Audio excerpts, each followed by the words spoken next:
देखु ब्रह्मपुर सहर में बहुत गुड़िया मौलिक समस्या अच्छी यथा माने रास्ता घाट नाल नर्दमा ट्राफिक बिजुली पानी एवं हॉस्पिटल ता सत्वे आपणकर जो मैंने पेरी पेरी अंचल चाषी मैंने चाष कर पनीपरिया आणुचंदी से कौन शीतल भंडार आज पर्यंत होना।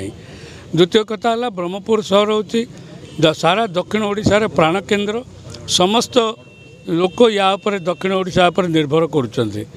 आपण मैंने देखिए हॉस्पिटल अवस्था गोटे ट्रामा केयर सेंटर नहीं गोटे बर्न केयर यूनिट नहीं किंबा मौलिक स्वास्थ्य सेवा नहीं जिते आप हॉस्पिटल को जीवे डाक्तर ना 60% डाक्तर खाली अच्छा।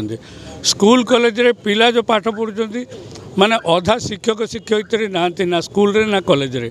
द्वितीय कथा है सरकार जानी शुणिक दीर्घ 10 वर्ष है छात्र संसद निर्वाचन बंद करके रखिंट कारण छात्र संसद निर्वाचन हेले पिलांकर एक दाबी रहिबो जहाँ मौलिक समस्या शिक्षक ना डिपार्टमेंट खोलनी रूम नहीं से दाबी गुड़ाक से रखिए से जदि सरकार ये दाबी पूरण न करें से हूँ भोटर भविष्य सरकार एक असुविधा हम।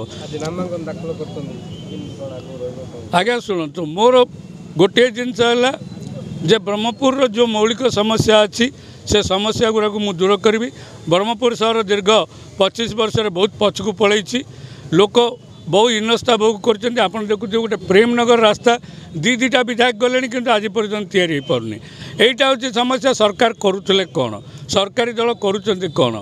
तेणु लोकों प्राथमिक सुविधापी जदि लोक मत निर्वाचित करती मु लोकों पाखक जी प्रत्येक वार्ड रे गोटे गोटे ऑफिस खोलि एवं प्रत्येक दिन गोटे गोटे वार्ड बुलिकी लोकंर जहाँ समस्या अच्छी समस्या दूर करने को चेष्टा करी।